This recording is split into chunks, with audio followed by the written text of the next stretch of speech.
Prions ensemble. Dieu notre Père qui nous aime, qui est saint miséricordieux. Nous vivions éloignés de toi dans nos péchés, mais tu as eu pitié de nous. Et quand nous ne te connaissions pas, c'est toi, Dieu, qui nous as aimés, et afin de nous sauver,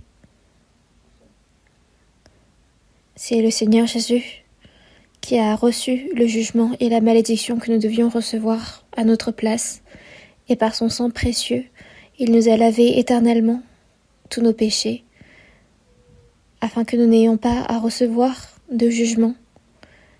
Merci pour cette grande grâce qui nous a été accordée sans condition. En cette heure, nous qui avons été sauvés par ton sang précieux, nous nous sommes réunis pour louer ton grand amour et ta grande grâce, en apprenant ta parole et en demeurant au milieu de ton assemblée sainte. Tu nous fais communier, merci pour cela. En cette heure, nous croyons que tu es avec nous, Seigneur. Veille sur chacun d'entre nous et soutiens-nous par ta main puissante et miséricordieuse. Sois avec nous par ta parole, par la puissance du Saint-Esprit, afin que le reste de notre vie, nous puissions vivre pour ta volonté, pour ta gloire et pour cette mission de l'Évangile que tu nous as confiée, jusqu'au jour où tu reviendras. Merci de nous élever pour cette mission.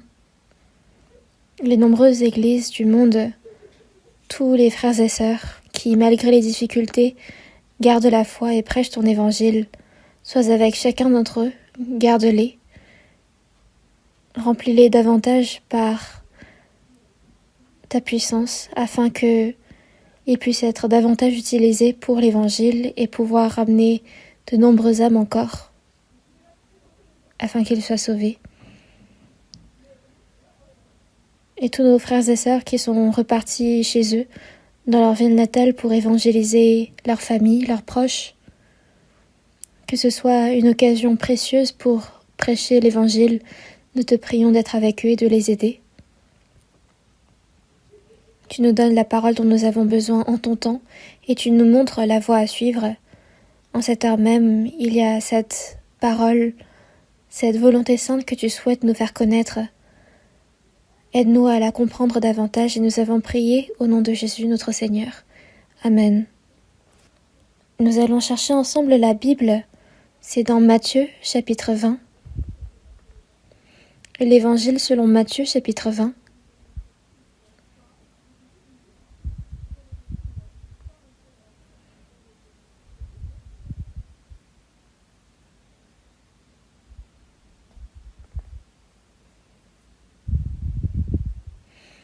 Matthieu, chapitre 20, à partir du verset 1 jusqu'au verset 16, je vais lire. Matthieu 20, versets 1 à 16. Car le royaume des cieux est semblable à un maître de maison qui sortit dès le matin, afin d'embaucher des ouvriers pour sa vigne. Il convint avec eux d'un denier par jour, et il les envoya à sa vigne. Il sortit vers la 3e heure, et il en vit d'autres qui étaient sur la place sans rien faire. Il leur dit, « Allez aussi à ma vigne, et je vous donnerai ce qui sera raisonnable. »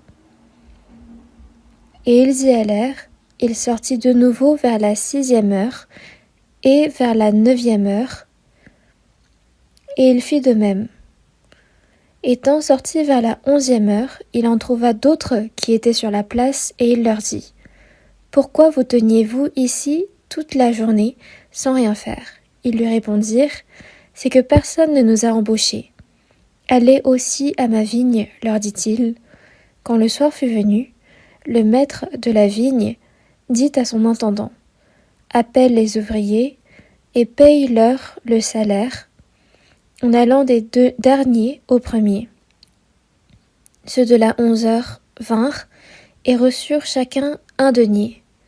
Les premiers vinrent ensuite, croyant recevoir davantage, mais ils reçurent aussi chacun un denier. En le recevant, ils murmurèrent contre le maître de la maison et dirent, Ces derniers n'ont travaillé qu'une heure, et tu les traites à l'égal de nous, qui avons supporté la fatigue du jour et la chaleur. Il répondit à l'un d'eux, Mon ami, je ne te fais pas tort. N'es-tu pas convenu avec moi d'un denier? Prends ce qui te revient, et va-t'en. Je veux donner à ce dernier autant qu'à toi. Ne m'est-il pas permis de faire de mon bien ce que je veux, ou vois-tu de mauvais œil que je sois bon? Ainsi les derniers seront les premiers, et les premiers seront les derniers. Jusqu'ici?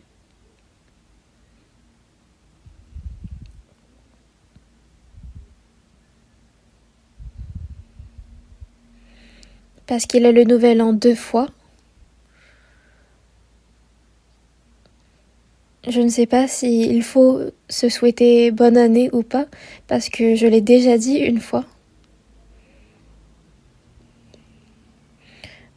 Dans tous les cas, je vous souhaite une bonne santé et que la bénédiction de Dieu soit avec vous en cette nouvelle année.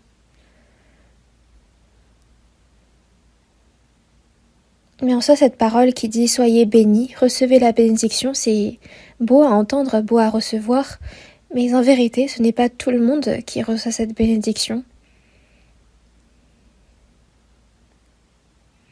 Dieu souhaite nous donner toute sa bénédiction. Mais nous, afin de recevoir sa bénédiction, il y a quelque chose que l'homme doit faire. Ce n'est pas on reçoit la bénédiction tout simplement parce qu'on la veut, mais il y a quelque chose qu'il faut faire pour la recevoir.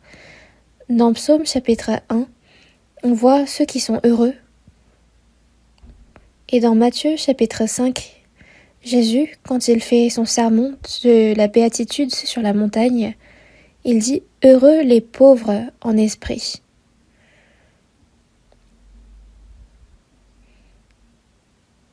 Il raconte en détail tous les hommes qui sont heureux, c'est-à-dire ceux qui reçoivent la bénédiction de Dieu. Donc Dieu souhaite nous donner une bénédiction spirituelle, mais également la bénédiction pour notre chair, pour notre corps. Mais pour cela, il faut que nous faisions des œuvres pour être bénis. Si nous faisons de mauvaises œuvres et que nous souhaitons recevoir la bénédiction de Dieu, c'est une pensée qui est erronée.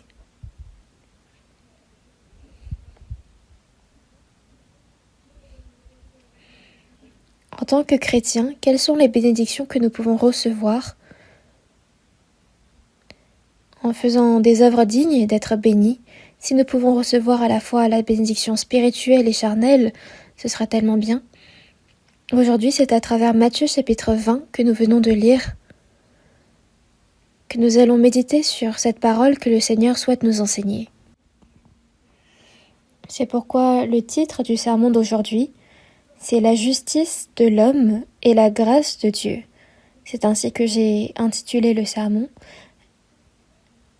Et les œuvres de l'homme, c'est la justice qui pratique la loi. Et quelle est la grâce de Dieu? Donc la justice et la grâce. On va réfléchir à cette loi et cette grâce que Dieu nous accorde.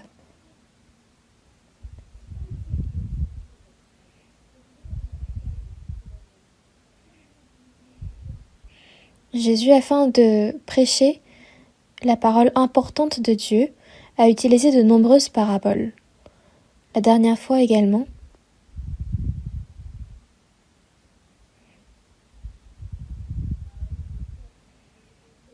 je vous avais parlé d'une des paraboles que Jésus avait utilisées, car le royaume des cieux est semblable à un maître de maison qui sortit dès le matin afin d'embaucher des ouvriers pour sa vigne.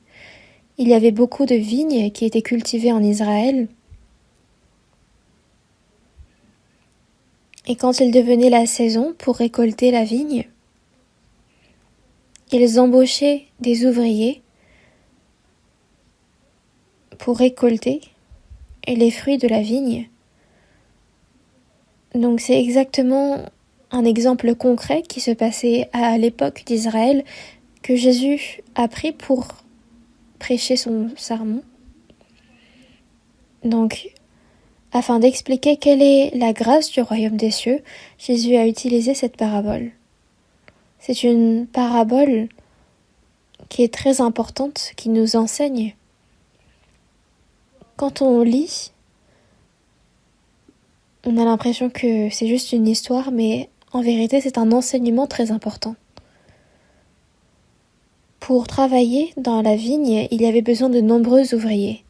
C'est pourquoi, tôt dès le matin, le maître a embauché des ouvriers pour travailler dans sa vigne.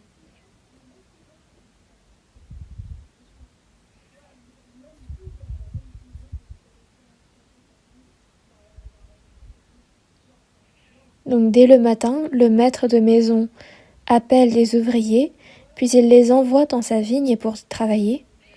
Mais ici, il y a un contenu important. Il est dit dès le matin. Donc dès le matin, avec nos mesures actuelles, ça doit être environ 6 heures du matin.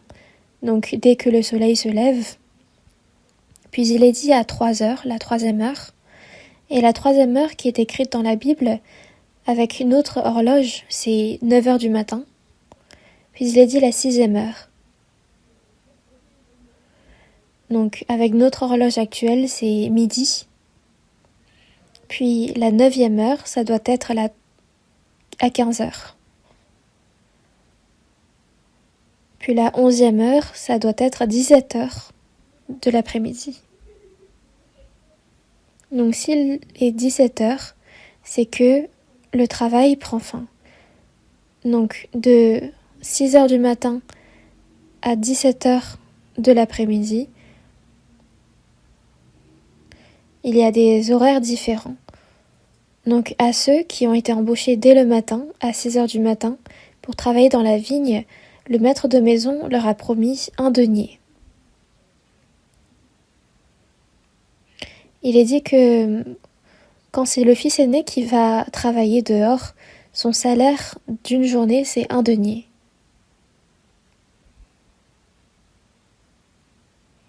Donc à ceux qui sont allés travailler dans la vigne dès le matin, le maître de maison leur a promis un denier.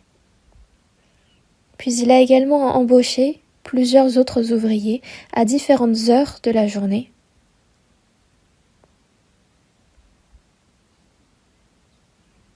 Mais ceux qui ont été embauchés dès le matin, ceux qui étaient assez particuliers pour eux, ça fait référence aux personnes que Dieu a appelées en premier pour faire son œuvre. Quand on regarde dans Jean chapitre 15 verset 1, « Je suis le vrai cep et mon père est le vigneron ». Quand on regarde également dans Ésaïe chapitre 55,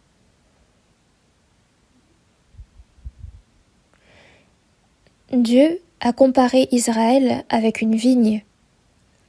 Puis le propriétaire de cette vigne, c'est Dieu. C'est ainsi qu'il se compare. Mais ceux qui ont été appelés en premier,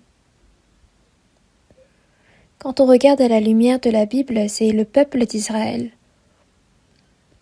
Le peuple d'Israël, plus que toutes les autres nations, a été appelé, choisi comme peuple de Dieu il y a 2000 ans. Et il a participé à l'histoire de Dieu. Et la première chose que Dieu avait promis au peuple d'Israël, c'était quoi? C'était la loi.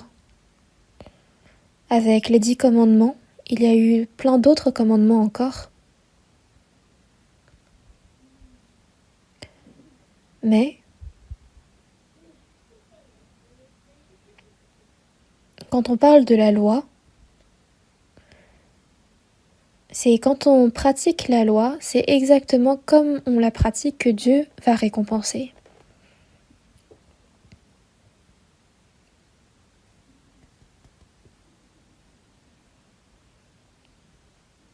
Donc le peuple d'Israël s'est toujours efforcé à garder les commandements, à garder la loi, et c'est ainsi qu'il a été jugé. À ceux qui désobéissaient à la parole, à la loi de Dieu,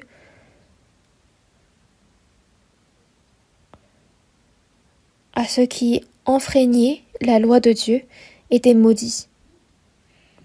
Donc ils recevaient la bénédiction ou la malédiction. C'était en fonction de s'ils avaient gardé les commandements ou s'ils les avaient enfreints. C'était ainsi qu'était déterminée leur récompense. Donc le peuple d'Israël vivait au temps de la loi. C'est ainsi qu'on caractérise cette période. Mais cette loi est tellement imparfaite.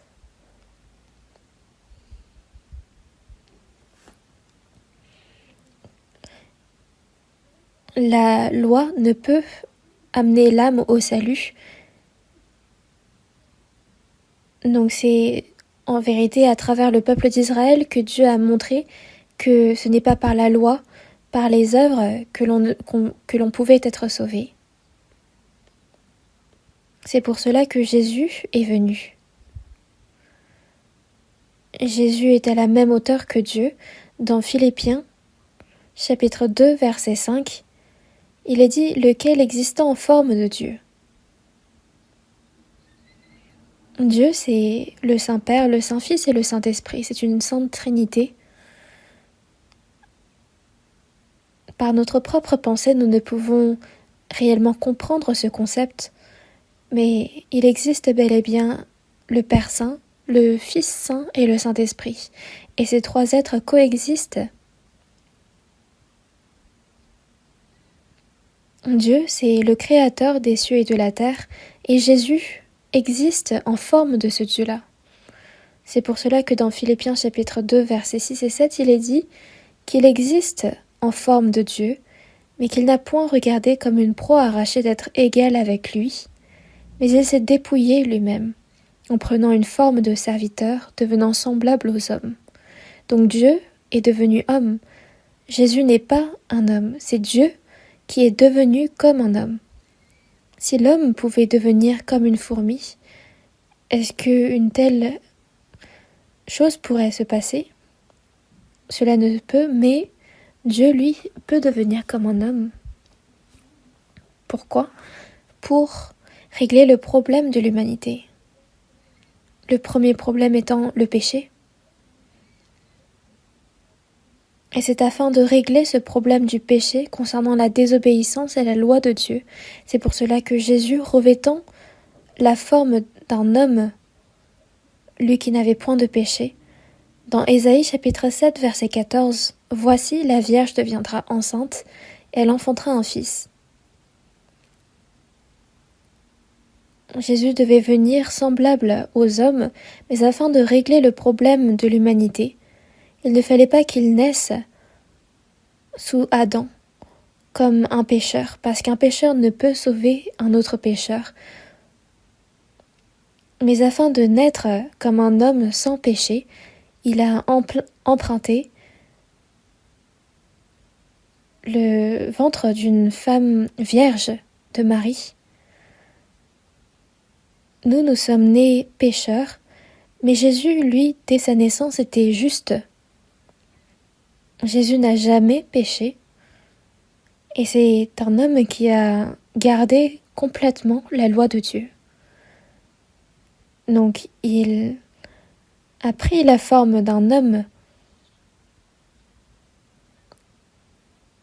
et c'est cet être sans péché qui a porté le péché des pécheurs, et il a reçu la malédiction à notre place.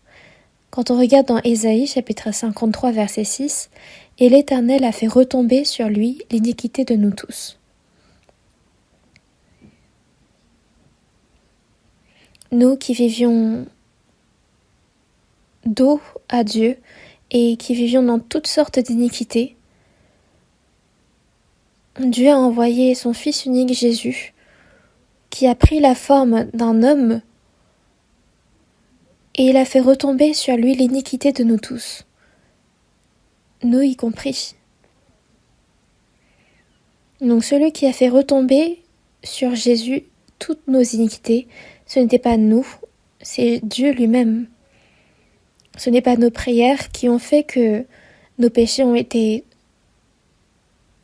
déplacés sur Jésus, mais c'est Dieu lui-même qui a fait retomber sur Jésus toutes nos iniquités. C'est pourquoi dans Jean chapitre 1 verset 29, Jean-Baptiste disait « Voici l'agneau de Dieu qui ôte le péché du monde ». Dieu a fait retomber l'iniquité de tout le monde sur Jésus. C'est le péché du monde. Donc le monde, que ce soit moi, vous, tous ceux qui sont dans ce monde, Dieu a fait porter toutes nos iniquités. Et c'est Jésus qui a ôté ce péché. Donc le fait que Jésus soit mort sur la croix, c'était le jugement des pécheurs du monde. Dieu a fait retomber sur un homme les péchés du monde et c'est lui qui a porté le jugement à notre place. Jésus n'est pas mort de façon injuste, il n'a pas été forcé non plus. Et il ne faut pas penser que Jésus est mort impuissant contre son destin. Jésus disait « Personne ne me l'ôte, mais je la donne de moi-même. » J'ai le pouvoir de la donner et j'ai le pouvoir de la reprendre concernant la vie. Donc Jésus, qui n'avait aucun péché, a porté nos péchés à notre place. Puis il a reçu la malédiction de mort. Il a enduré toutes ces peines, toute cette humiliation.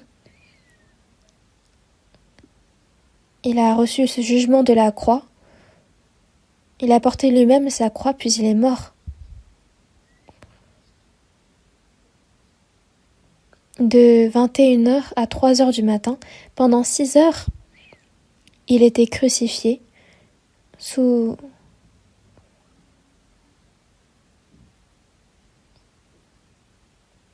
dans une telle souffrance et dans une telle humiliation, les pires que l'homme pourrait recevoir, il a tout reçu. Puis dans Jean chapitre 19 verset 30, au moment où il allait mourir, Jésus a dit « Tout est accompli ». Tout est accompli concernant le pardon des péchés. Dans Ésaïe chapitre 53 verset 6, « Et l'Éternel a fait retomber sur lui l'iniquité de nous tous. »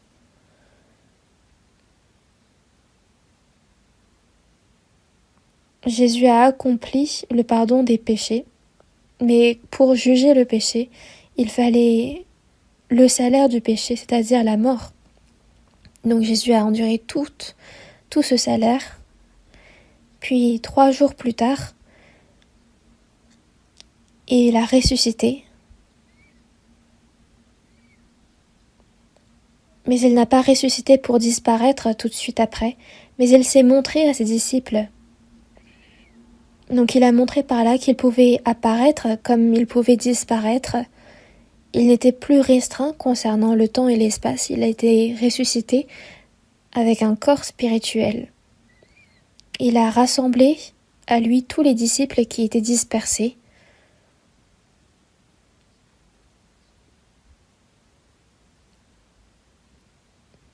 Et Jésus s'est particulièrement montré à ses disciples qui le suivaient au quotidien.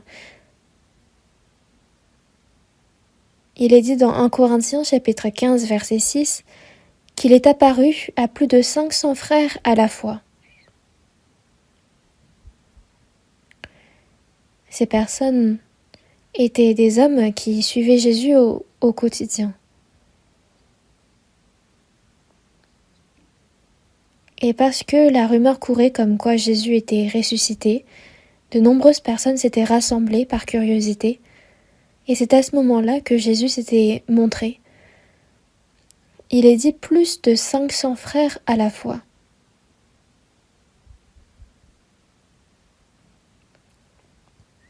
qu'est-ce que les Juifs disaient? Ils disaient que c'était un mensonge, que c'était une fausse rumeur qui circulait, que Jésus n'a pas ressuscité.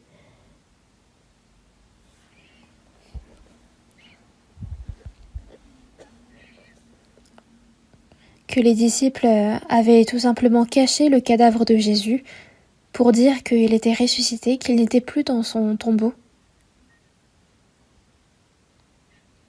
Et ces disciples qui avaient peur pour leur vie et qui s'étaient dispersés suite à la capture de Jésus, et parmi eux, Pierre, qui avait dit qu'il allait suivre Jésus jusqu'à la mort et qui pourtant l'a renié 3 fois. Quand on lui avait demandé « N'es-tu pas le disciple de Jésus ?» il disait « Non, je ne le suis pas ». Et 3 fois il l'a renié. Et ce peureux, ce lâche, qui s'est enfui pour sa vie,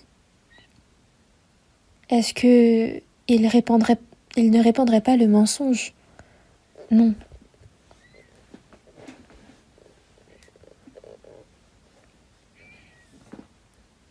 Le fait que Jésus ait ressuscité, c'était pour montrer qu'il avait pardonné tous nos péchés sur la croix, qu'il avait vaincu la puissance de la mort.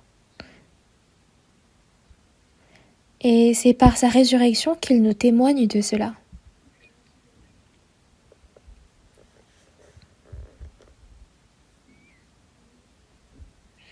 C'est ainsi que cet évangile a été propagé et descendu jusqu'à nous, et que ainsi nous avions pu recevoir le salut. Et pour ma part, j'étais allée en Israël 3 fois pour y évangéliser les Juifs. Il y avait une vingtaine de pasteurs et leurs femmes, donc c'était une quarantaine de personnes qui étaient réunies au fleuve de Galilée. Et près de ce fleuve, il y avait un hôtel où nous résidions et où j'ai prêché l'évangile pendant plusieurs jours. Mais c'est un fait que, même aujourd'hui, de nombreux Juifs ne croient pas en Jésus et ils persécutent les croyants. Ils disent de la résurrection de Jésus que c'est un mensonge. Mais Jésus est vivant. Dans Actes chapitre 1, verset 3, il est dit « Après qu'il eut souffert, qu'il fut mort sur la croix, il leur apparut vivant et leur en donna plusieurs preuves, se montrant à eux pendant 40 jours. Puis c'est sur la montagne des Oliviers, devant de nombreuses personnes, que Jésus est monté aux cieux. À chaque fois que je me rends en Israël, je monte sur la montagne des Oliviers pour réfléchir à Jésus. Mais même quand il reviendra, il est écrit dans la Bible qu'il reviendra sur la montagne des Oliviers. Donc, par la mort de Jésus sur la croix, il a porté sur lui les iniquités du monde entier, puis il a réglé ce problème des péchés sur la croix. Et par sa résurrection, il a attesté qu'il est Jésus-Christ, le Sauveur, notre Sauveur. Et depuis ce jour, nous ne sommes plus dans la période de la loi, mais nous sommes dans la période de la grâce.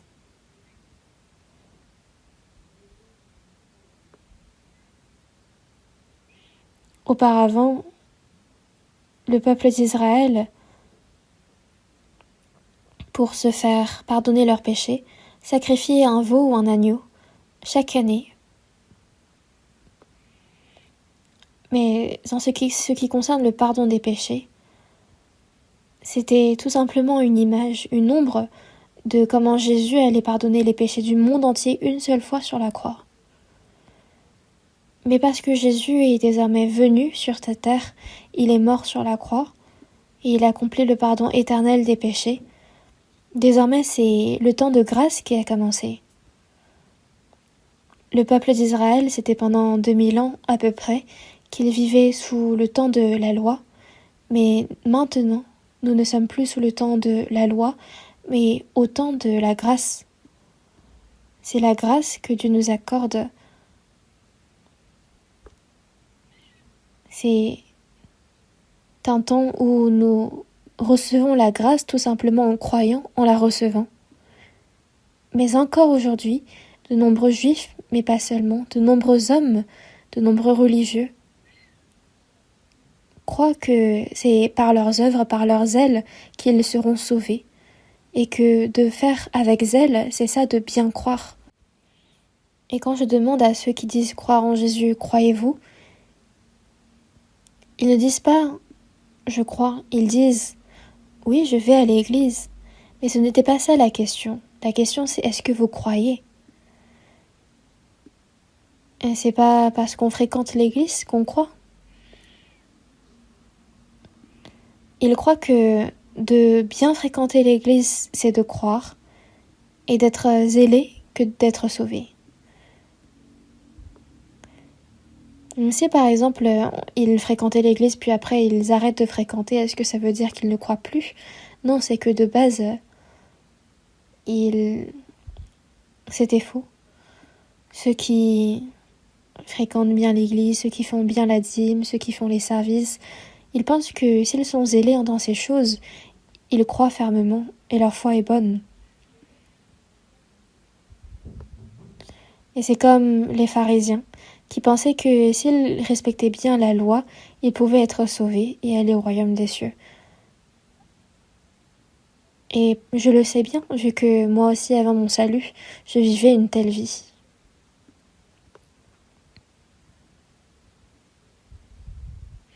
Donc ils se disent mon zèle et en bonus la grâce de Dieu.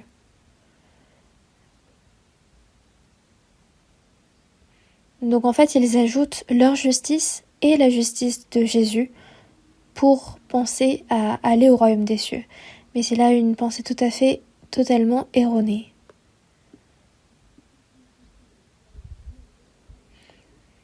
Ils se disent qu'il faut les bonnes œuvres de l'homme et la grâce de Jésus.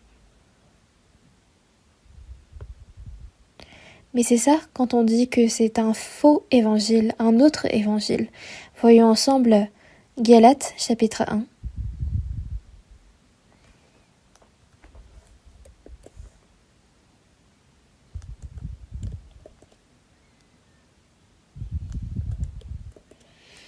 Galates chapitre 1 verset 6.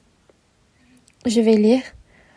Je m'étonne que vous vous détourniez si promptement de celui qui vous a appelé par la grâce de Christ pour passer à un autre évangile.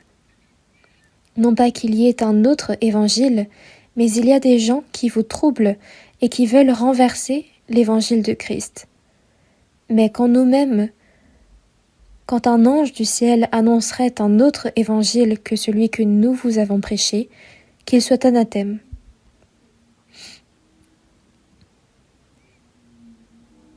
Les Galates, au milieu de personnes qui disaient croire en Jésus, il y en avait certains qui disaient il ne suffit pas de croire seulement en Jésus, mais il faut respecter la loi. Et c'est les hommes de la loi, c'était ceux qui croyaient centrés autour de la loi, qui essayaient d'instaurer ces faux enseignements. Il disait je m'étonne que vous vous détourniez si promptement de celui qui vous a appelé par la grâce de Christ pour passer à un autre évangile. Cet autre évangile qui disait qu'il fallait garder la loi en plus. Mais non pas qu'il y ait un autre évangile, il n'y en a pas. Mais il y a des gens qui vous troublent. Ils essayent de secouer la foi qu'ils ont et ils veulent renverser l'évangile de Christ. Mais quand nous-mêmes, quand un ange du ciel annoncerait un autre évangile que celui que nous vous avons prêché, qu'il soit anathème. Le péché de renverser l'évangile est le plus grand des péchés. C'est pourquoi ceux qui prêchent un autre évangile vont être maudits, ils seront anathèmes. Voyons également dans 2 Corinthiens chapitre 11. C'est juste avant 2 Corinthiens chapitre 11. Chapitre 11 verset 4. Lisons ensemble. Car si quelqu'un vient vous prêcher un autre Jésus que celui que nous avons prêché, ou si vous recevez un autre esprit que celui que vous avez reçu, ou un autre évangile que celui que vous avez embrassé, vous le supportez fort bien.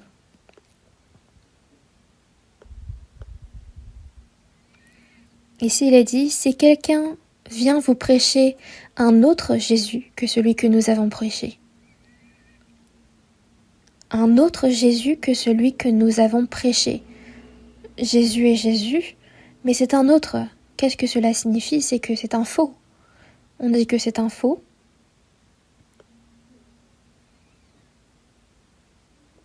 Mais Satan est tellement rusé, il fait croire les hommes en Jésus, mais c'est un autre Jésus. Et il fait recevoir un autre évangile. L'évangile est l'évangile, mais il le change. Qu'il y a la grâce de Jésus, mais il y a également la loi qu'il faut respecter pour être sauvé. Ou si vous recevez un autre esprit que celui que vous avez reçu. Donc il pense recevoir le Saint-Esprit, mais c'est un autre. Vous le supportez fort bien, c'est étrange. Il y en a qui préfèrent les mensonges à la vérité. Et parce que Satan le sait bien, c'est pour cela que quand on fait recevoir un autre Jésus, un autre esprit, un autre évangile, vous le supportez fort bien. N'est-ce pas étrange?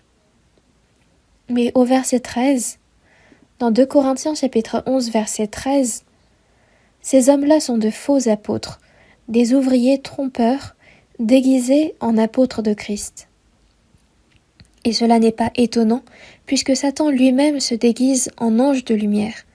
Il n'est donc pas étrange que ces ministres aussi se déguisent en ministres de justice. Leur fin sera selon leurs œuvres.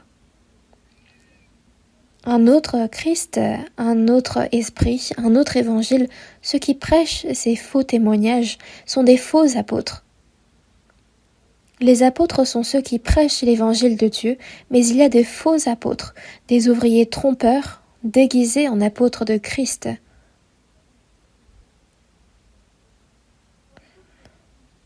Auparavant, dans l'Ancien Testament, il y avait de nombreux faux prophètes. Quand il y avait un vrai prophète, il y avait des centaines de faux prophètes à côté. Mais qu'en est-il d'aujourd'hui? Quand il y a un homme qui prêche le bon évangile, il y a tellement d'autres personnes qui prêchent de faux Christ autour.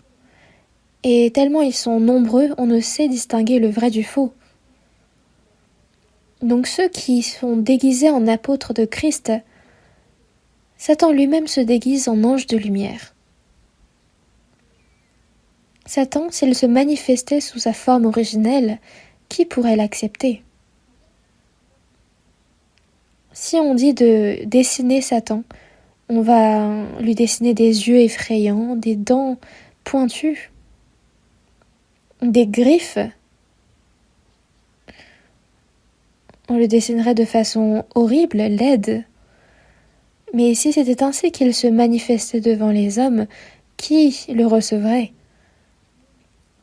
Mais il est dit là, Satan lui-même se déguise en ange de lumière.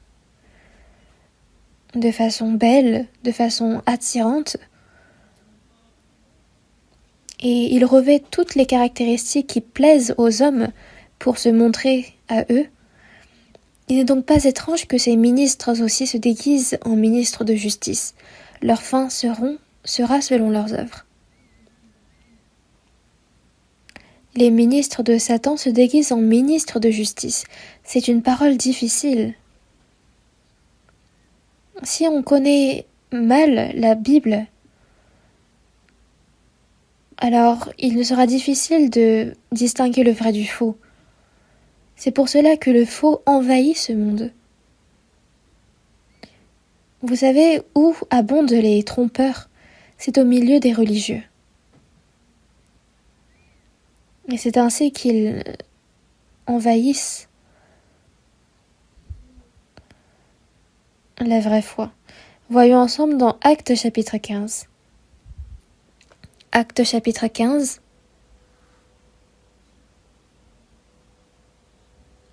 Actes chapitre 15, verset 1. Actes 15, verset 1. Quelques hommes venus de Judée enseignaient les frères en disant: Si vous n'êtes circoncis selon le rite de Moïse, vous ne pouvez être sauvés. »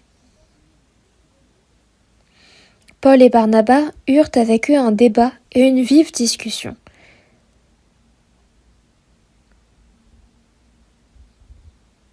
Au temps des premières églises, au temps des apôtres, il y avait des hommes qui enseignaient de façon erronée. Non seulement ils enseignaient sur Jésus, mais ils enseignaient également à la circoncision, qu'il fallait garder la loi. Donc il y avait des hommes centrés autour de la loi qui sont apparus. Et quand on regarde le verset 5,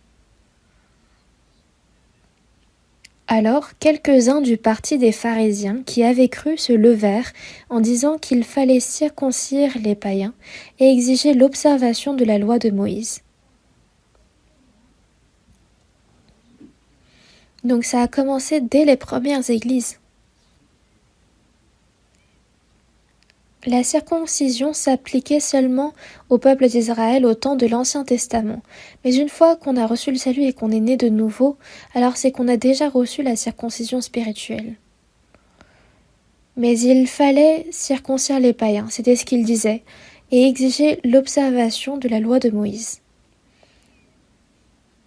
Donc c'est devenu un tellement grand problème que à Jérusalem, des apôtres et les anciens se sont réunis pour avoir un grand débat.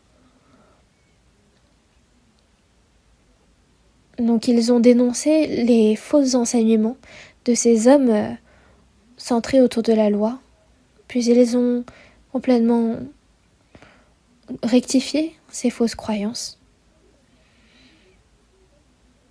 C'est les commandements comme quoi il ne faut pas manger du sang, comme quoi il ne faut pas servir les idoles, commettre l'adultère. En dehors de ces commandements très importants, il ne fallait pas faire circoncire les païens, faire porter un joug spécial aux païens.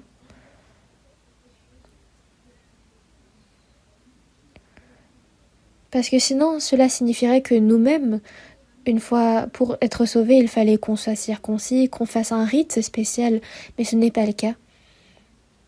Et ça, c'est pour faire confondre les hommes que Satan a répandu ces faux évangiles. Mais pourquoi est-ce que j'ai parlé de la loi quand on parlait de la vigne? C'est que c'est un contenu très important.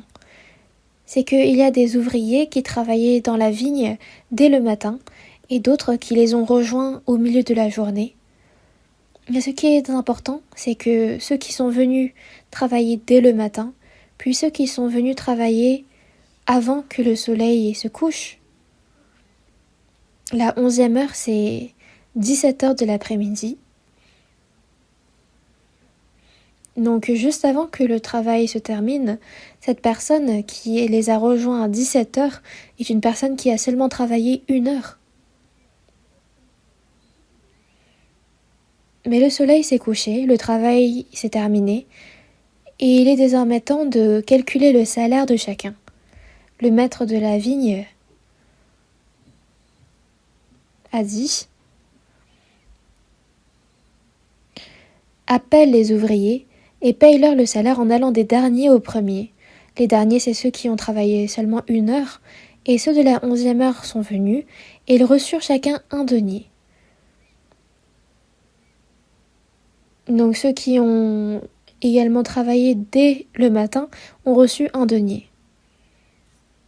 Et parce que ceux qui ont travaillé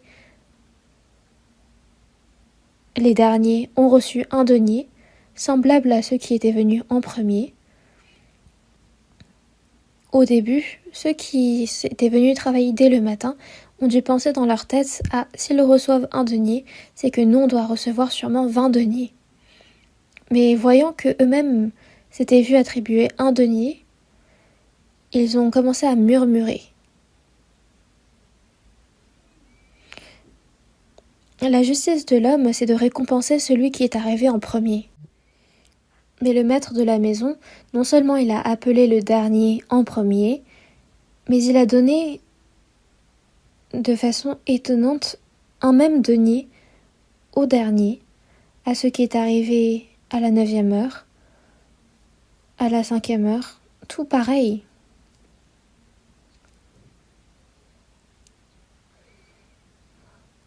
Donc les ouvriers qui étaient venus travailler dans la vigne dès le matin ont été enflammés de colère. Y a-t-il une telle injustice ? Nous avons travaillé toute la journée en endurant la chaleur, nous avons travaillé avec zèle,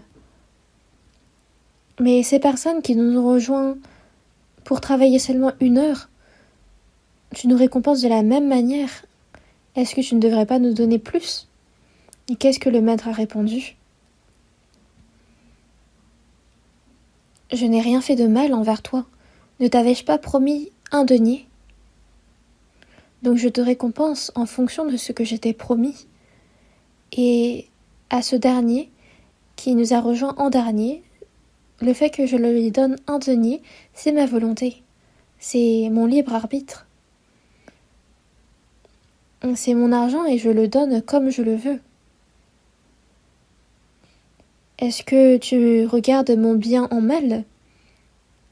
Le maître les avait châtiés sévèrement. Mais ici, pourquoi est-ce que le Seigneur fait une telle parole ? C'est que qui sont les ouvriers qui ont travaillé dès le matin ? C'est que eux, ils ont reçu la récompense de leur travail. Qu'en est-il des travailleurs qui les ont rejoints en dernier ? Ils n'ont travaillé qu'1 heure. C'est que s'ils ont rejoint à 17 heures et qu'ils ont fini de travailler à 18 heures, c'est qu'ils ont travaillé qu'1 heure. Mais à eux, il n'y avait pas de promesse concernant le montant du salaire. Le maître de la maison leur a tout simplement dit de rejoindre ses ouvriers dans la vigne et qu'il les récompenserait. Mais ces ouvriers qui ont commencé à travailler dès le matin ont été récompensés du salaire qui leur avait été promis. Tandis que ceux qui ont travaillé dès la 11e heure, c'est-à-dire dès 17 heures l'après-midi, c'est problématique. Ils ont reçu 1 denier, ce qui n'est pas proportionnel à la quantité de travail qu'ils ont fait.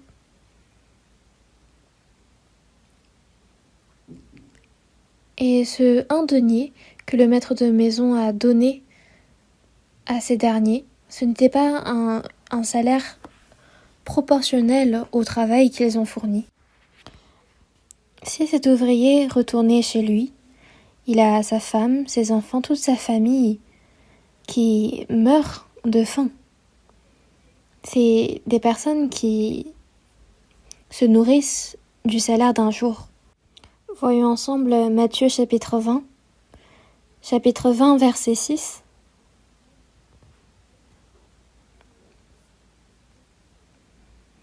Chapitre 20, verset 6. Étant sorti vers la 11e heure, il en trouva d'autres qui étaient sur la place et il leur dit : Pourquoi vous tenez-vous ici toute la journée sans rien faire ? Ils lui répondirent : C'est que personne ne nous a embauchés. Allez aussi à ma vigne, leur dit-il. Ici, c'est une embauche d'un jour. Ceux qui ont besoin de travail, on les embauche. Mais pourquoi étaient-ils là toute la journée sans rien faire ? Aux yeux des hommes, c'était par apparence, ils avaient l'air d'être de mauvais travailleurs, incompétents, et c'est pour cela qu'ils ne les avaient pas embauchés. C'est que personne ne nous a embauchés. Allez aussi à ma vigne. Le maître de maison n'a même pas décrit, il n'a même pas précisé combien il leur donnerait. Quand le soir fut venu, le maître de la vigne dit à son intendant : Appelle les ouvriers et paye-leur le salaire en allant des derniers aux premiers. Ceux de la 11e heure vinrent et reçurent chacun 1 denier. Les premiers vinrent ensuite, croyant recevoir davantage, mais ils reçurent aussi chacun 1 denier. En le recevant, ils murmurèrent contre le maître de la maison et dirent : Ces derniers n'ont travaillé qu'1 heure, et tu les traites à l'égal de nous qui avons supporté la fatigue du jour et la chaleur. N'est-ce pas, c'est vrai que ça peut être sujet de se plaindre. Parce que eux, ils ont travaillé toute la journée en supportant la fatigue, la chaleur, mais au final, c'est un denier. Alors que les derniers, eux, c'est à peine 1 heure qu'ils ont travaillé et pourtant le même salaire, un denier. Donc, il y a raison de se plaindre. Mais le maître de la maison a répliqué, c'est un denier qu'on s'est convenu. Est-ce que je t'ai fait du tort? Le fait que le maître de maison ait donné un denier au dernier, ce n'est pas pour leur donner une récompense. Ce n'est pas non plus pour leur donner du travail. Mais c'était parce que il avait eu pitié d'eux. Parce que ces hommes, une fois qu'ils rentrent chez eux, ils doivent avoir de quoi nourrir leur famille. Donc ce n'était pas pour leur faire travailler qu'il les avait appelés, mais c'était parce qu'il avait pitié d'eux. C'était pour leur donner sa grâce.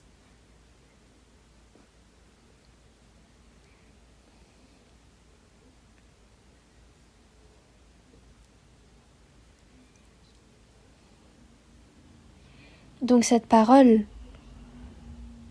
nous enseigne, elle nous explique quelle est la grâce, qu'est-ce que la justice.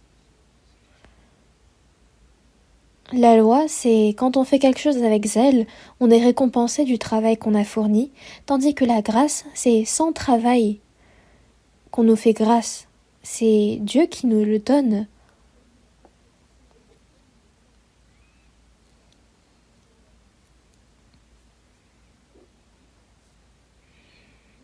Dans Matthieu chapitre 20,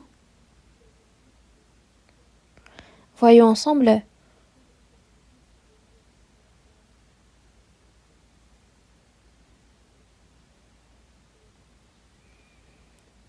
Voyons le verset 12. Ces derniers n'ont travaillé qu'1 heure, et tu les traites à l'égal de nous qui avons supporté la fatigue du jour et la chaleur. Il répondit à l'un d'eux. Mon ami, je ne te fais pas tort. N'es-tu pas convenu avec moi d'un denier? Prends ce qui te revient et va-t'en. Je veux donner à ce dernier autant qu'à toi. Ne m'est-il pas permis de faire de mon bien ce que je veux? Ou vois-tu de mauvais œil que je sois bon? Ainsi les derniers seront les premiers, et les premiers seront les derniers.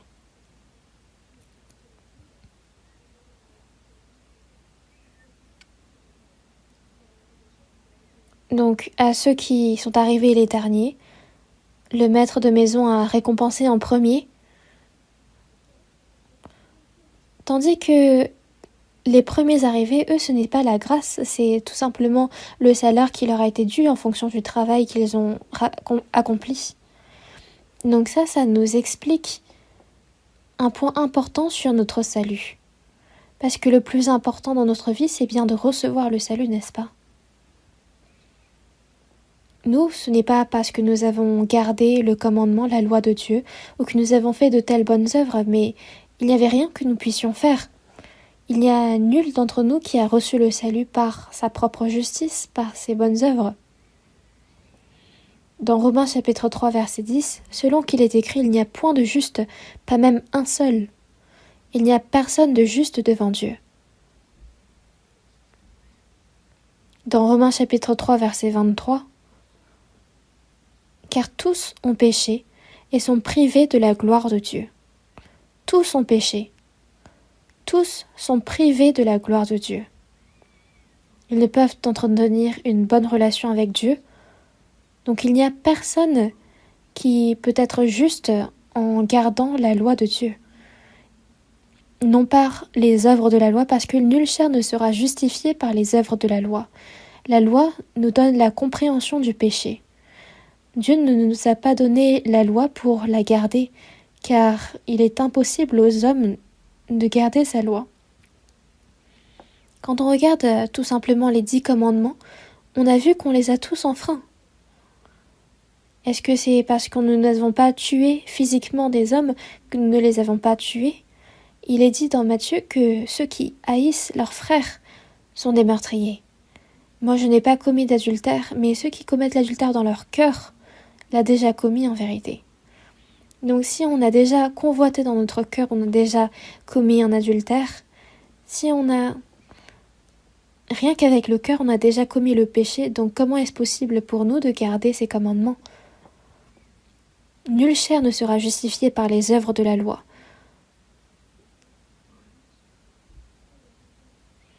Voyons ensemble dans Romains chapitre 4.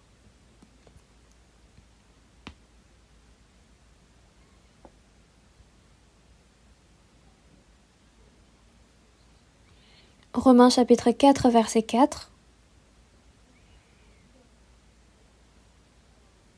Je vais lire. Or, à celui qui fait une œuvre, le salaire est imputé, non comme une grâce, mais comme une chose due. Et à celui qui ne fait point d'œuvre, mais qui croit en celui qui justifie l'impie, sa foi lui est imputée à justice. De même, David exprime le bonheur de l'homme à qui Dieu impute la justice sans les œuvres. Heureux ceux dont les iniquités sont pardonnées et dont les péchés sont couverts. Heureux l'homme à qui le Seigneur n'impute pas son péché.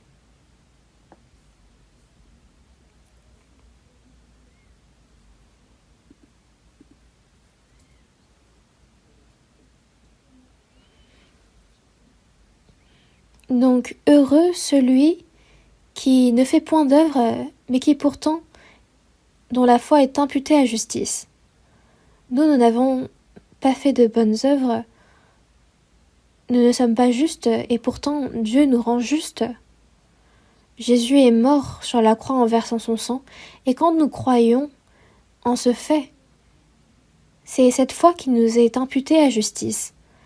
Nous ne pouvons nous rendre justes par nos œuvres, c'est par la foi seule. C'est pour cela que dans Romains chapitre 3 verset 21, « Mais maintenant sans la loi est manifestée la justice de Dieu ». Donc au lieu de l'accomplissement de la loi par nos œuvres, c'est la justice de Dieu qui a été manifestée. Et nous avons été déclarés justes par notre foi. Donc celui qui ne fait point d'œuvre, mais qui croit en celui qui justifie l'impie, sa foi lui est imputée à justice. Non seulement Dieu nous a pardonné nos péchés, mais il nous a justifiés. Cette foi qui a cru au sacrifice de Jésus, c'est cette foi-là qui a été imputée à justice. Donc ces derniers arrivés, qui n'ont travaillé qu'1 heure à peine, ils n'ont pas véritablement travaillé. Et pourtant, ils ont reçu ce salaire, et c'est par la grâce seule, c'est par cet amour du Maître et par sa miséricorde. Parce que si le Maître ne les acceptait pas dans sa vigne, alors ces hommes retourneraient sans aucun souffle à leur famille. Voyons ensemble dans Éphésiens chapitre 2.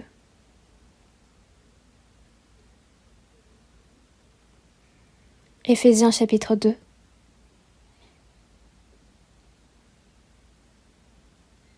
Chapitre 2, à partir du verset 2, je vais lire. « Dans lesquels vous marchiez autrefois, selon le train de ce monde, selon le prince de la puissance de l'air, de l'esprit qui agit maintenant dans les fils de la rébellion. Nous tous aussi, nous étions de leur nombre, et nous vivions autrefois selon les convoitises de notre chair, accomplissant les volontés de la chair et de nos pensées, et nous étions par nature des enfants de colère comme les autres. » Versets 4 et 5, on lit ensemble. « Mais Dieu qui est riche en miséricorde, à cause du grand amour dont il nous a aimés, nous qui étions morts par nos offenses, nous a rendus vivants avec Christ. C'est par grâce que vous êtes sauvés. » Nous tous également vivions selon le prince de la puissance de l'air et nous suivions Satan. Nous vivions autrefois sous sa domination. et nous marchions selon les convoitises de notre chair, accomplissant les volontés de la chair et de nos pensées, et nous étions par nature des enfants de colère. Il n'y a rien qui puisse nous justifier, faire de nous des personnes justes. Mais Dieu qui est riche en miséricorde, la miséricorde c'est un cœur qui a pitié. Et à cause du grand amour dont il nous a aimés, le grand amour dont il nous a aimés, c'est un amour inconditionnel, un amour de miséricorde. Nous qui étions morts par nos offenses, nous a rendus vivants avec Christ. C'est par grâce que vous êtes sauvés. Jésus, en mourant sur la croix, il a pardonné tous nos péchés, puis il a ressuscité. Et quand nous croyons en cette grâce, quand nous la recevons, ce fait devient le mien. Jésus est mort, et par son sang précieux, mes péchés ont été lavés éternellement. Désormais, je suis juste devant Dieu. Donc, nous qui étions morts par nos offenses, nous a rendus vivants avec Christ, et c'est par grâce que je suis sauvé. Donc, ces derniers travailleurs qui ont travaillé à peine 1 heure et qui pourtant ont reçu un denier, c'est quoi? C'est la grâce. Donc, Matthieu chapitre 20, ça nous explique quelle est la loi et quelle est la grâce. Même encore aujourd'hui, il y a de nombreux religieux qui sont centrés autour de la loi. Et quand on dit avoir reçu, cru en la grâce de Dieu, ils se moquent de nous et ils nous regardent de façon hautaine. Ils critiquent cette foi. Et pour eux, c'est quelque chose d'inacceptable, c'est quelque chose d'impossible. Mais nous, par son grand amour à Dieu, par sa grande grâce, Jésus a versé son sang précieux, il a lavé éternellement tous nos péchés, il est ressuscité. C'est par sa grâce et par la grâce de Dieu seul que nous avons été sauvés. Voyons également Luc chapitre 18. Luc chapitre 18.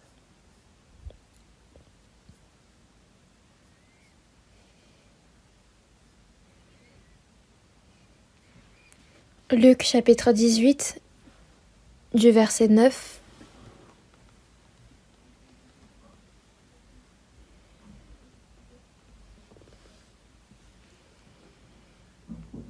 Chapitre 18, c'est à partir du verset 9. Luc 18, verset 9. Il dit encore cette parabole en vue de certaines personnes se persuadant qu'elles étaient justes et ne faisant aucun cas des autres. 2 hommes montèrent au temple pour prier, l'un était pharisien et l'autre publicain. Les pharisiens, debout, priaient ainsi en lui-même. Ô Dieu, je te rends grâce de ce que je ne suis pas comme le reste des hommes, qui sont ravisseurs, injustes, adultères ou même comme ce publicain. Je jeûne 2 fois la semaine, je donne la dîme de tous mes revenus. Le publicain se tenant à distance, n'osait même pas lever les yeux au ciel, mais il se frappait la poitrine en disant « Ô Dieu, sois apaisé envers moi, qui suis un pécheur. » Je vous le dis, celui-ci descendit dans sa maison justifié plutôt que l'autre. Car quiconque s'élève sera abaissé, et celui qui s'abaisse sera élevé.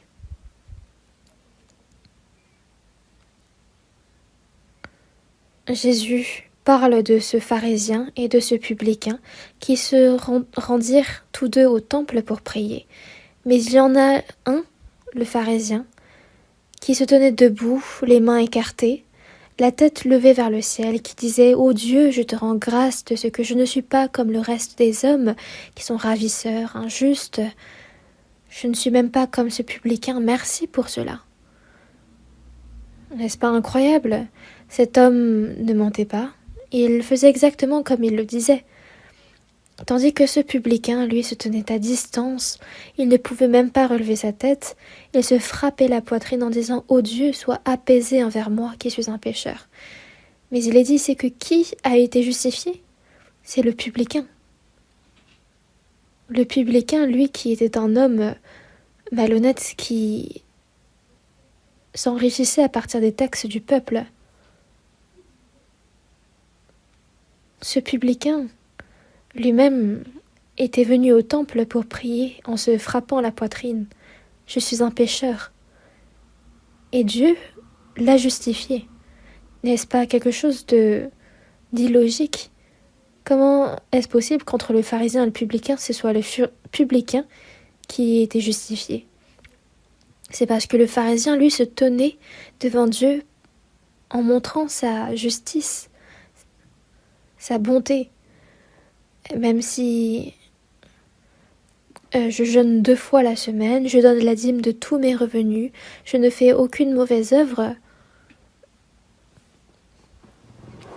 il se confiait en sa propre justice pour se tenir devant Dieu, tandis que le publicain, lui, n'avait que ses péchés. Sois apaisé envers moi, aie pitié de moi. Lui, c'était envers Dieu, Dieu de miséricorde, qu'il s'est confié. Le pharisien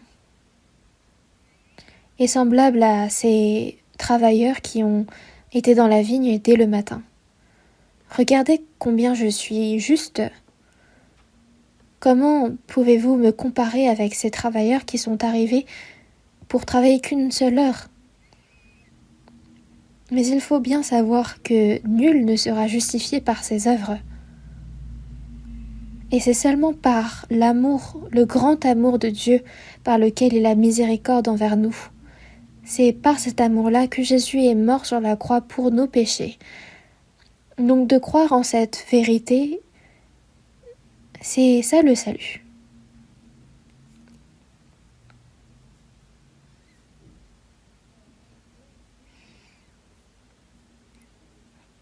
Donc entre l'homme qui dit avoir gardé la loi par ses bonnes œuvres et celui qui est sauvé par la grâce, Dieu fait distinction.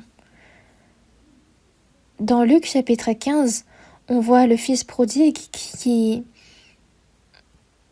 va aller dépenser tous les biens de son père, tout l'héritage qu'il lui avait réservé. Mais parce qu'il a eu la famine dans la ville, il n'avait plus de quoi se nourrir. Il avait usé de tous ses biens. Donc il était parti garder les pourceaux et il se rassasiait des caroubes que mangeaient les pourceaux. Mais personne ne lui en donnait. Donc il était sur le point de mourir de faim. Et à ce moment-là, il s'est souvenu de la maison de son père, que même combien de mercenaires chez mon père ont du pain en abondance et moi ici je meurs de faim. Donc le fils a pris courage pour retourner vers son père. Le père, lui, depuis le jour où son fils a quitté la maison, ne pensait qu'à lui. Est-ce qu'il n'aurait pas été attaqué par des brigands? Est-ce qu'il ne mourrait pas de faim? Qu'il rentre seulement chez moi. Il n'attendait que le retour de son fils.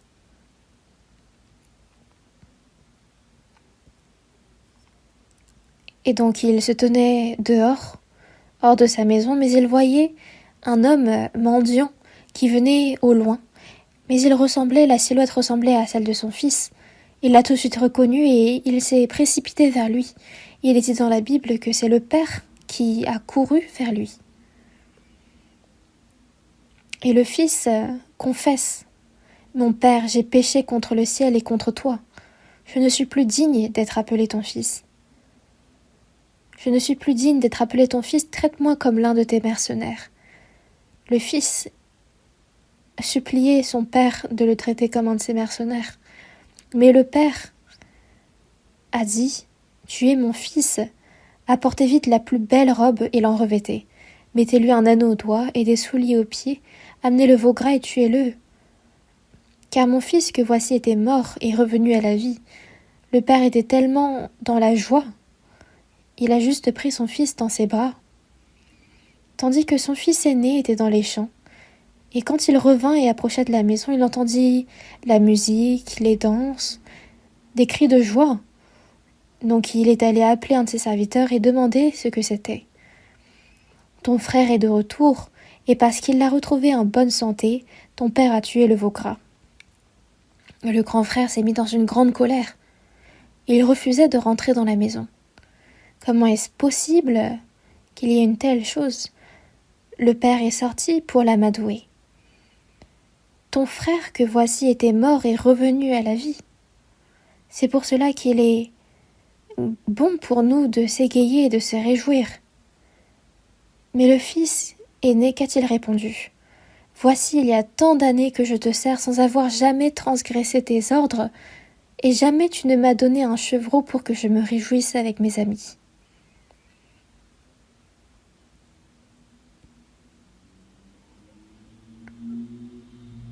Et quand ton fils est arrivé, celui qui a mangé ton bien avec des prostituées, c'est pour lui que tu as tué le veau gras.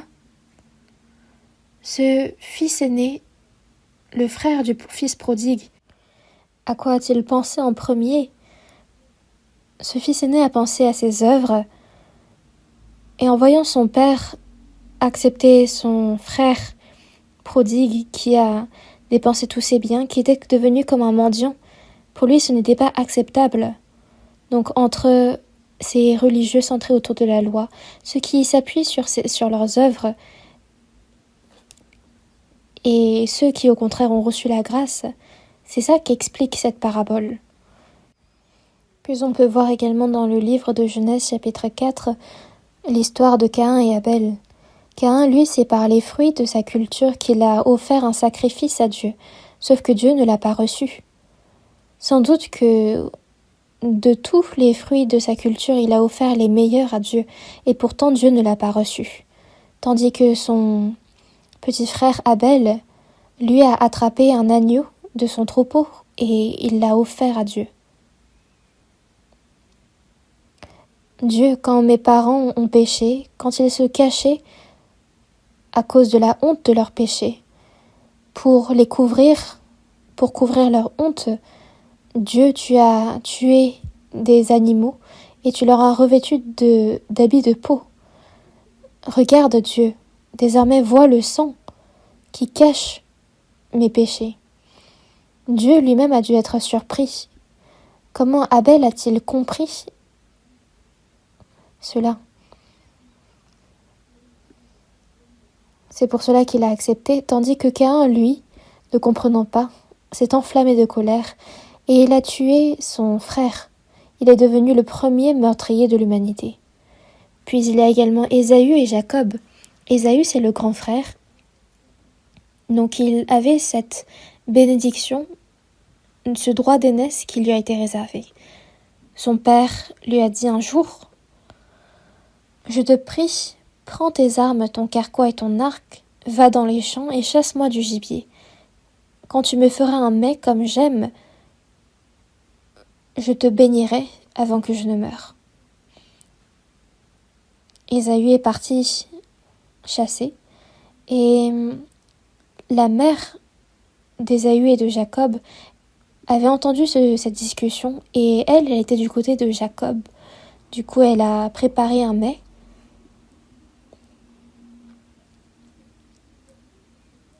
Et ce qu'elle disait à Jacob, c'est que cette bénédiction, c'est toi qui dois la recevoir.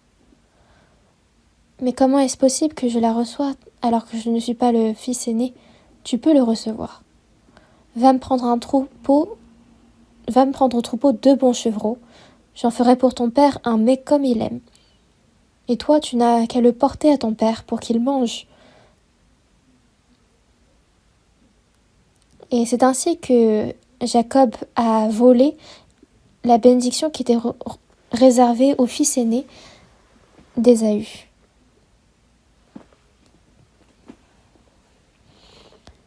Donc Isaac avait tâté les bras de son fils parce que le fils aîné avait été poilu, tandis que Jacob, lui, ne l'était pas.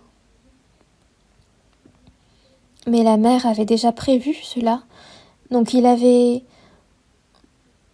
préparer des habits à mettre autour des bras de Jacob. Donc Isaac, lui, a touché les bras de Jacob. Il a vu que c'était poilu. Au final, Isaac a béni Jacob. Isaac est revenu de la chasse plus tard, mais déjà c'était trop tard. Il s'était fait voler sa bénédiction. Jacob, c'est par l'amour de sa mère et par sa ruse qu'il a reçu la bénédiction. Tandis qu'Ésaü, c'est par le gibier qu'il a chassé qu'il souhaitait recevoir la bénédiction de son père, mais il était trop tard. Finalement, c'est le même message. Le salut de Dieu.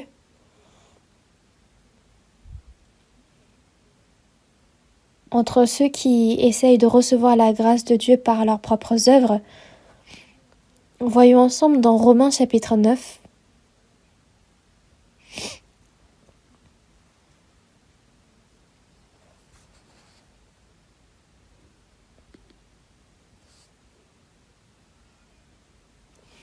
Romains chapitre 9, verset 27.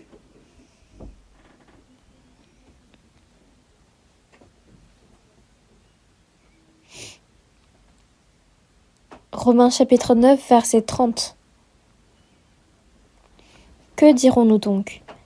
Les païens, qui ne cherchaient pas la justice, ont obtenu la justice qui vient de la foi, tandis qu'Israël, qui cherchait une loi de justice, n'est pas parvenu à cette loi.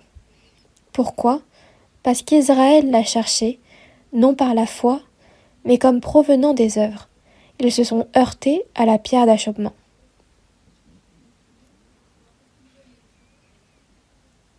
Les païens ne cherchaient pas la justice et pourtant ils ont obtenu la justice, tandis qu'Israël, qui cherchait une loi de justice, en pensant qu'il sera justifié par les œuvres de la loi, n'est pas parvenu à cette loi. C'est-à-dire qu'ils n'ont pas reçu la grâce de Dieu. Et pourquoi? Parce qu'Israël l'a cherché non par la foi, mais comme provenant des œuvres. Ils se sont heurtés à la pierre d'achoppement. Au lieu de se confier à la grâce de Dieu, dans la grâce de Dieu, ils se sont confiés dans leurs propres œuvres et c'est ainsi qu'ils ont été jugés.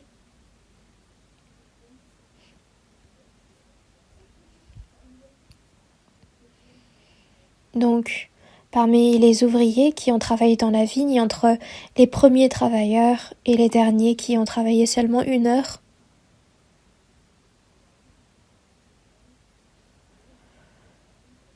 ces derniers ont reçu un denier par la grâce et la miséricorde du Maître, tandis que les premiers, eux, ont reçu le salaire de leurs œuvres.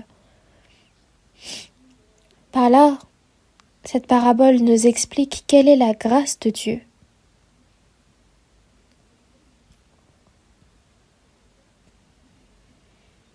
Voyons également dans l'Ancien Testament, dans Nombre chapitre 15.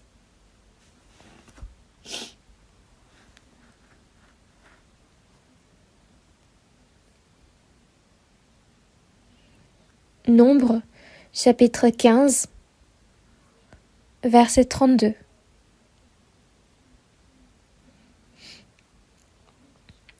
Nombre chapitre 15, verset 32. À partir du verset 32, je vais lire. Comme les enfants d'Israël étaient dans le désert, on trouva un homme qui ramassait du bois le jour du sabbat. Ceux qui l'avaient trouvé ramassant du bois l'amenèrent à Moïse, à Aaron et à toute l'assemblée. On le mit en prison, car ce qu'on devait lui faire n'avait pas été déclaré. L'Éternel dit à Moïse, « Cet homme sera puni de mort. » Toute l'assemblée le lapidera hors du camp. Toute l'assemblée le fit sortir du camp et le lapida. Et il mourut, comme l'Éternel l'avait ordonné à Moïse. C'est vrai qu'on ne comprend pas trop bien ce contenu. Le peuple d'Israël étaient dans le désert après être sortis du pays d'Égypte lors de l'Exode, puis ils ont trouvé un homme qui ramassait du bois le jour du sabbat. Il ne fallait pas ramasser du bois le jour du sabbat, n'est-ce pas? Donc, ils se demandaient ce qu'on devait lui faire, car à ce moment-là, il n'y avait pas de loi exacte. Donc ils ont demandé à Dieu. Et Dieu a répondu, « Tuez-le, lapidez-le. » Est-ce un si grand péché d'avoir ramassé du bois? Ce n'était pas comme s'il avait volé du bois, comme s'il avait tué quelqu'un, comme s'il avait commis un grand péché. Il ramassait du bois, donc il travaillait. Ne devrions-nous pas plutôt le récompenser? Et pourtant, qu'est-ce que Dieu a dit? Cet homme sera puni de mort. Toute l'assemblée le lapidera hors du camp. Qu'en pensez-vous? Est-ce que Dieu est quelqu'un d'étrange pour vous? Ce qu'il faut savoir ici, c'est que le jour du sabbat, c'est un jour où on reçoit la bénédiction lors du repos. C'était un jour semblable à comme quand on a reçu le salut. Nous n'avons rien fait et pourtant en écoutant, en recevant, nous avions reçu le salut. Donc au jour du sabbat, le peuple d'Israël devait se reposer pour recevoir la bénédiction. Et pourtant celui qui a ramassé du bois, lui, a enfreint cette loi. Et c'est pour cela qu'il a dû être lapidé. C'était un grand péché. Donc l'homme qui a pour plan de recevoir la grâce de Dieu par ses œuvres, il n'existe pas. C'est par le sang versé par Jésus sur la croix, par sa grâce, qu'il suffit de croire, qu'il suffit juste de recevoir. Et de ne pas faire de la sorte, c'est de refuser la grâce de Dieu. Donc, plus que la grâce de Dieu, ils élèvent leur propre justice. Donc ils insistent pour recevoir la bénédiction par leur travail. Mais qu'est-ce que d'insister ainsi? C'est un grand péché. C'est un péché punissable de mort. Nous avons été sauvés par la grande grâce de Dieu.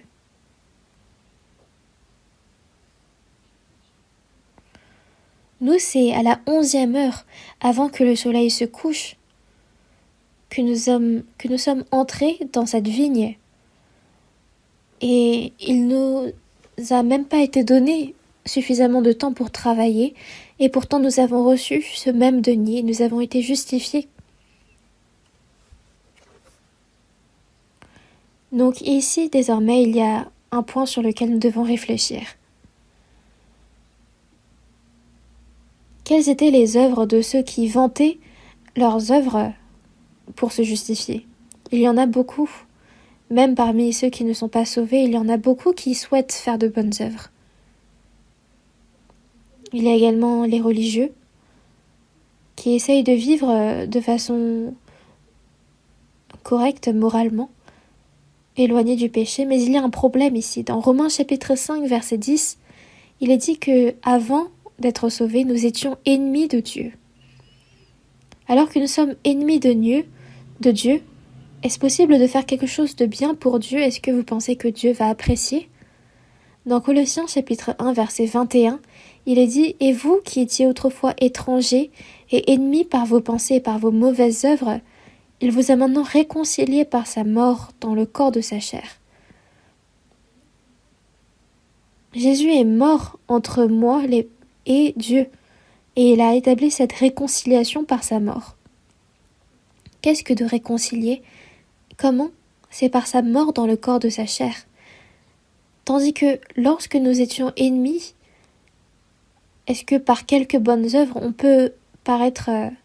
est-ce qu'on peut être agréable à Dieu? Non. Dans Éphésiens chapitre 2 verset 1, vous étiez morts par vos offenses et par vos péchés. Nous étions morts par nos offenses et nos péchés. C'est l'âme et l'esprit qui étaient morts devant Dieu. Il n'y avait pas plus de lien entre moi et Dieu. Donc l'homme, ce n'est pas par ses œuvres qu'il va être réconcilié avec Dieu, mais c'est en recevant le pardon des péchés de Jésus-Christ.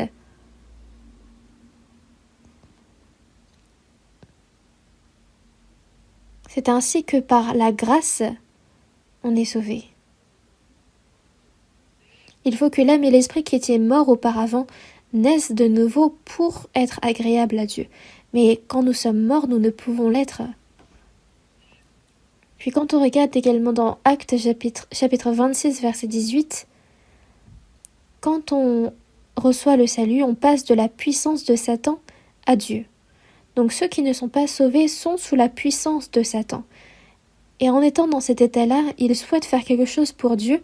Est-ce que vous pensez que Dieu appréciera parce qu'ils font de bonnes œuvres? Toutes ces œuvres-là, c'est des œuvres hypocrites.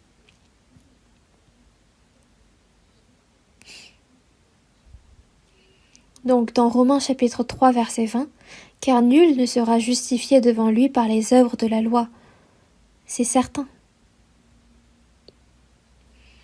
Et dans Job chapitre 35 versets 7 et 8, « Si tu es juste, que lui donnes-tu? Que reçoit-il de ta main? La justice n'est utile qu'au Fils de l'homme. » On a beau être bon, ça ne plaira pas à Dieu, ça plaira seulement au Fils de l'homme comme moi. Donc, qu'en est-il des bonnes œuvres de la personne sauvée? Dans 2 Corinthiens chapitre 5 verset 14, « Si un seul est mort pour tous, tous donc sont morts. » Jésus, un être, est mort pour les hommes du monde entier.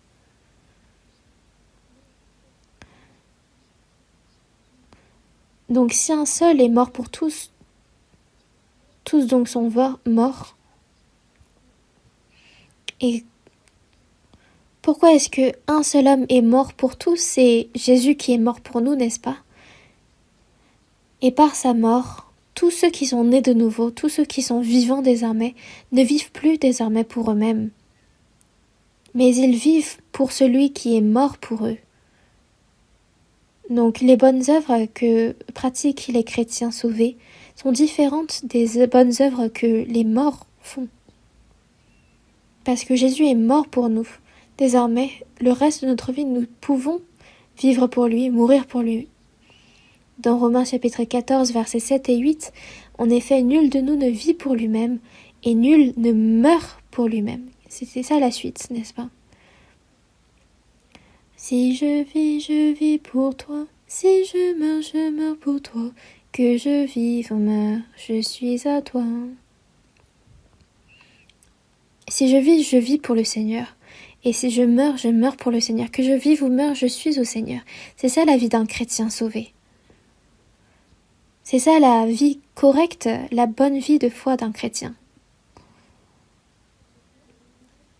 Une personne qui est prête à mourir pour le Seigneur sera capable de vivre pour le Seigneur. Et une personne qui vit pour le Seigneur est digne de mourir pour le Seigneur. Mon corps, mon âme et esprit ne m'appartiennent pas. Dans 1 Corinthiens, chapitre 6, verset 19, « Ne savez-vous pas que vous ne vous appartenez point à vous-même, car vous avez été rachetés à un grand prix? Glorifiez donc Dieu dans votre corps et dans votre esprit qui appartiennent à Dieu. Je n'ai plus désormais ce droit de mourir pour moi, de vivre pour moi, mais tout est pour le Seigneur. Toute la gloire est au Seigneur. C'est de vivre ainsi que de vivre une vie de foi normale. Dans Galates chapitre 2 verset 20, « J'ai été crucifié avec Christ, et si je vis, ce n'est plus moi qui vis, c'est Christ qui vit en moi. » C'est Christ qui vit en moi. Donc, qui est le maître de ma vie? C'est le Seigneur. Selon ce que le Seigneur veut. Si je vis pour le Seigneur et si le Seigneur le veut, je retournerai à lui. C'est pour cela que je vive ou meure, je suis au Seigneur. La vie d'un chrétien sauvé, c'est différent des bonnes œuvres que pourraient accomplir les personnes non sauvées. Dans Psaume chapitre 116 verset 12, « Comment rendrai-je à l'Éternel tous ses bienfaits envers moi ?» La vie d'une personne sauvée, c'est une vie qui est consacrée à rendre à l'Éternel et qui est mort pour moi, tous ses bienfaits envers moi. N'est-ce pas vrai? Est-ce vraiment vrai? Si vous avez acquiescé, qu'allez-vous faire maintenant? Il faut désormais vivre pour rendre à Dieu tous ses bienfaits envers nous. Une personne qui n'a pas reçu le salut ne peut même pas imiter cela. Dans Philippiens chapitre 2 verset 13, « Car c'est Dieu qui produit en vous le vouloir et le faire selon son bon plaisir. » Au sein d'une personne sauvée, c'est Dieu qui l'a fait agir selon son bon plaisir. C'est que le bon plaisir de Dieu devient notre propre vœu. Ce n'est pas de force que nous agissons, mais c'est Dieu qui produit en nous le vouloir et le faire. Le Saint-Esprit nous inspire, il nous donne en nous le cœur de vouloir accomplir la volonté de Dieu, la force de le faire. Une personne qui n'a pas reçu le salut, elle a beau avoir survécu un danger de mort, elle ne saura pas imiter cette vie. Donc le dernier travailleur qui a rejoint la vigne, lui ne pouvait se confier qu'en la grâce du Seigneur, du Maître. Le Seigneur, c'est par pitié, par miséricorde, c'est par sa grande grâce qu'il m'a employé. Donc le reste de cette heure restante, à quel point as-tu dû travailler avec plus de zèle pour rendre à ce Maître la grâce qu'il lui a accordée? Il en va de même pour notre vie. Dans 1 Corinthiens chapitre 15 verset 10, l'apôtre Paul lui-même a dit « Loin de là, j'ai travaillé plus que tous, non pas moi toutefois, mais la grâce de Dieu qui est avec moi. » Quand je pense à toutes les grâces que Dieu m'a accordées, alors que moi j'étais le plus grand des pécheurs, c'est vraiment la grâce de Dieu. Et quand je pense à la grâce de Dieu, je ne peux rendre toute sa grâce, même si je mourrais 100 fois. C'est pour cela que je n'ai rien de quoi me vanter. Désormais, nous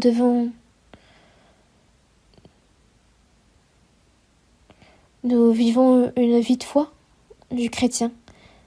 Et ça a été possible parce que Dieu est mort pour nous sur la croix sans condition.